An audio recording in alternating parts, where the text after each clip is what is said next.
আসসালামু আলাইকুম, সবাইকে স্বাগতম। প্রিয় শিক্ষার্থী বন্ধুরা, আজকে আমি এই যে লজিক ফাংশন সরলীকরণ করার সময় এই ধরনের যদি কোনো ফাংশন থাকে, এখানে বলা আছে এটা আমার 16 নম্বর অঙ্ক, B naught C naught plus A naught C naught plus A B গুণ করে তার উপরে নট, মানে এটি কিন্তু ন্যান গেট অ্যান্ডের উপরে নট। তাহলে এটাকে সরল করব কিভাবে? সরল বলতে এটা আমরা ছোট করব সরল করে, যে লজিক ফাংশন সরলীকরণের মাধ্যমে বুলিয়ান অ্যালজেব্রার নিয়ম অনুযায়ী এটা আমরা ছোট করব। এইখানে একটা বিষয়, সেটি হচ্ছে আমরা প্রথমে যে এইখানে এ বি এর উপরে নট আছে, এটা ন্যান গেট। তো এইটার একটা সূত্র আছে, সেটি হচ্ছে ওই যে ডি মর্গেনের দ্বিতীয় সূত্র। সেখানে বলা আছে গুণের উপরে যদি নট থাকে তাহলে এই উপরের নটটা দুইটা ভাগে ভাগ করা যাবে, কিন্তু ইনটু থাকলে প্লাস হবে, তাই না? অর্থাৎ গুণের পূরক সমান পূরকের যোগফল, এটা হচ্ছে ডি মর্গেনের উপপাদ্য। এই অনুযায়ী আমরা এটাকে ভাঙতে পারি। তাহলে এটাকে এখানে রেখে দিই প্লাস, এটাকেও এখানে রেখে দিলাম প্লাস, এইটা ভাঙলে হয় এই যে এটা A not plus B not, এটা হয়। অথবা বলতে পারি A not or B not, or মানে প্লাস। এরপরে আমরা কমন নিব। এখন কমন নেওয়ার সময় এখানে যদি সি নট, এখানেও সি নট আছে, এখানেও সি নট আছে, সি নট যদি কমন নিই তাহলে বি নট থাকে আর এ নট থাকে। বি নট আর এ নটে তো ওয়ান হয় না, তাই না?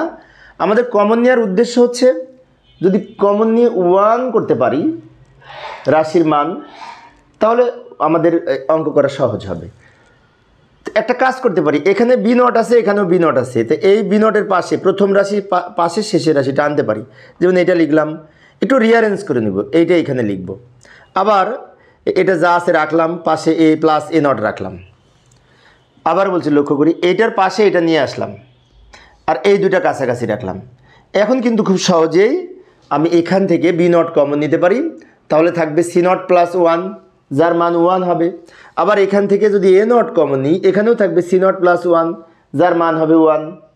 তাহলে আমরা লিখতে পারি এখানে বি নট, এখানে B naught, B naught common নিলে থাকবে কি সি নট প্লাস এখানে ওয়ান থাকবে। আবার প্লাস এখানে যদি এ নট কমন নিই তাহলে থাকবে সি নট প্লাস ওয়ান থাকবে।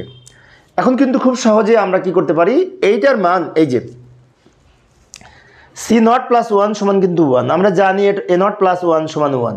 ওয়ানের সাথে যা যোগ করি না কেন ফলাফল কিন্তু ওয়ান হয়। তো এটার মান কিন্তু আমরা ওয়ান ধরতে পারি। আর এটার মান যদি ওয়ান হয়, ওয়ানকে বি দ্বারা গুণ করলে বি নট হয়। আবার এটার মান ওয়ান হবে, ওয়ানকে এ নট দ্বারা গুণ করলে এ নট হয়। অর্থাৎ লাস্টে উত্তর হবে এ নট বি নট বা বি নট এ নট, যাই বলি না কেন, এটা হচ্ছে উত্তর।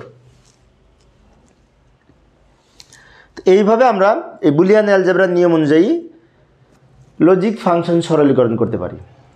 তো প্রিয় শিক্ষার্থী বন্ধুরা, শিক্ষার্থীদের অনুরোধে আমি অবশ্য অল্প অল্প করে আলোচনা করি, যাতে শিক্ষার্থীরা বোরিং ফিল না করে। তো পরের ক্লাসে আমরা কি করব একটু দেখে যাই। পরের ক্লাসে এই অঙ্কটা সমাধান করব, কিভাবে করা যায় দেখার আমন্ত্রণ রইল। আমি একটা একটা করে অল্প অল্প করে অঙ্ক ছোট ছোট অংশে আলোচনা করার চেষ্টা করি 2-1 মিনিটের মধ্যে, যাতে শিক্ষার্থীরা বোরিং ফিল না করে। পরের ক্লাস দেখার আমন্ত্রণ রইল। খোদা হাফেজ।